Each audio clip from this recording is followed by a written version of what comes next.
आज हमारे साथ राजद के वरिष्ठ नेता गौरीशंकर जी है। जो आम चुनाव हुआ, जो वोटिंग हुआ, वोटिंग के बारे में इनसे जानेंगे। बहुत सारे जैसे संजय सेठ जी भी कुछ बोल रहे हैं, प्रधानमंत्री जी भी कुछ बोल रहे हैं, उनके बारे में जानेंगे। गौरी जी आपको नमस्कार। नमस्कार, जोहार। गौरी जी, अभी पूरा दौर चल रहा है बोलने का, यहाँ के सांसद भी बोल रहे हैं, प्रधानमंत्री जी भी बोल रहे हैं, सब बोल रहे हैं। क्या सांसद महोदय और माननीय प्रधानमंत्री मोदी जी क्या बोल रहे हैं आप लोग के सामने है। दोनों लोग बौखलाए हुए हैं। जिस तरह से हम लोग देहात में बोलते थे कि बौखलाहट में बिल्ली खंभा नोचती है, उस तरह से आज संजय सेठ जी भी गुस्सा में खंभा नोच रहे हैं और प्रधानमंत्री जी भी खंभा नोच रहे हैं। आप लोग के सामने है। आप गजब कहते हैं, वो बायोलॉजिकल नहीं हुए, आप भी गजब बोल रहे हैं। तो साफ हो गया है कि वो अपना माता पिता को भी नहीं मान रहे हैं कि माँ बाप का बेटा है ही नहीं, हम अवतारी हैं, आकाश से टपक गए हैं। तब साफ दिखता है जैसे लमेरा फेंका हुआ रहता है ना, कोई उठा के पोस पाल लेता है, वही वैसा बोल सकता है। प्रधानमंत्री का जो आज का जो बोलचाल हो गया है, उससे दिख रहा है कि कहीं लमेरा फेंके हुए थे, कोई फेंक दिया था, कोई उठा कर पोस पाल दिया। बड़ा है उनका, कोई बाल बच्चा है नहीं, फिर भी जो पोस पाल किया। बायोलॉजिकल मतलब नहीं बोल रहे, मतलब अवतरण जैसे उनका हुआ है, जैसे वो बोल रहे हैं अवतरण हुआ है। वो तो बहुत, तो जब रामे के लाए, राम के तो लाए माँ कौशल्या और दशरथ जी लाए, वो बोलेंगे तो चलेगा, और लाए हैं। लेकिन मोदी जी बोलते हैं कि हम राम के लाए हैं, तो आपको देखने में लगता है कि मोदी जी के दम है। तो राम को लाने वाली कौन है? राम को ला सकते हैं? कितना हजार साल पहले इनका जन्म है, यह अवतार है। जब 20,000 पहले इनका अवतारे है, उन्होंने कानून बनाया था पार्टी के अंदर में कि 75 साल से जिसका उम्र पार करेगा वो चुनाव नहीं लड़ सकता है। तो अपने 2000 बरस पहले का भी इनका जो अवतार है, फिर भी चुनाव लड़ सकते हैं, प्रधानमंत्री बन सकते हैं। माने अपने बनना होगा तो उसके लिए कानून बदल सकता है, दूसरे के लिए नहीं बदल सकता है। और संजय सेठ जी बौखलाए हैं, घबराहट में हैं। उनका जमानत रांची लोकसभा के जनता जब्त कर दी है। भारतीय जनता पार्टी का जो चाल चलन है गुमराह करने का, आपस में लड़ाने का, पूरे देश की जनता समझ चुकी है। और इस बार भारतीय जनता पार्टी को पूरे देश से उखाड़ कर फेंक दी है।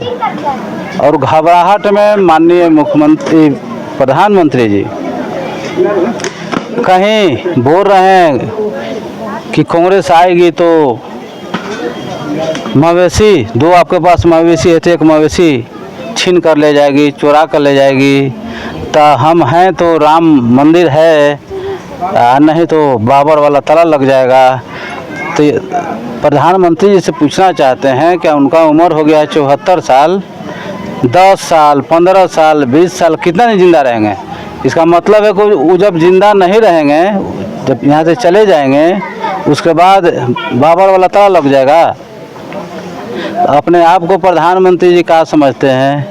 नहीं, वो तो बोल रहे हैं कि इंडिया गठबंधन आएगी तो 370 भी खत्म होगा, राम मंदिर में फिर वैसे ही हो जाएगा, बहुत सारा चीज बोला जा रहा है। आप लोग को प्रधानमंत्री से पूछना था ना कि 370 हटा के आप क्या किए? 370 हटाने के बाद 6 महीना के अंदर में चुनाव कराना था, तो आप चुनाव कराए, लोकतंत्र बहाल किए। राज्यपाल शासन लागू तो है, उनका में ताकत नहीं है, हिम्मत नहीं है कि वहाँ लोकतंत्र बहाल कर सकते हैं।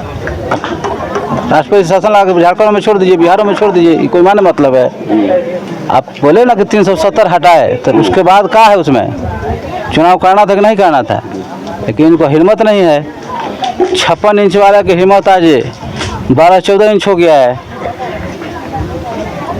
मतलब आपको क्या करना क्या है कि मतलब और संजय सेठ जी का बारे में क्या करना है, मतलब कि देखिए, संजय सेठ तो कुछ है ही नहीं, उनका क्या बात करेंगे। उनका प्रधानमंत्री का 10 साल का जो कार्यकाल रहा है उससे जनता ऊब चुकी है।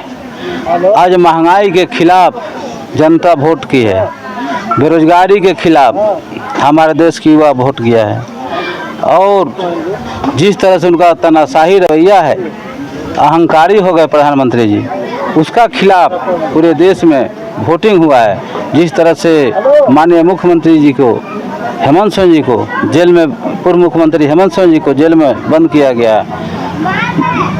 मुख्यमंत्री झारखंड में कितना सीट है? झारखंड में आप लोग कितना सीट ला रहे हैं? आप झारखंड में कितना सीट ला रहे हैं आप लोग? भारतीय जनता पार्टी के झारखंड में खाता भी नहीं खुलेगा इस बार। ऐसा है? ऐसा स्थिति है। बाप रे, मतलब 14 सीट आप लोग ला रहे हैं। 14 के 14 हम लोग ला रहे हैं। पूरे देश में एनडीए गठबंधन को मात्र 143 सीट हम लोग दे रहे हैं, बाकी 400 सीट हम लोग का है। वो तो पहले ही बोल चुके थे कि 400 पार नहीं बोल रहे थे, बोल रहे थे कि हम लोग नदियाँ पार जा रहे हैं।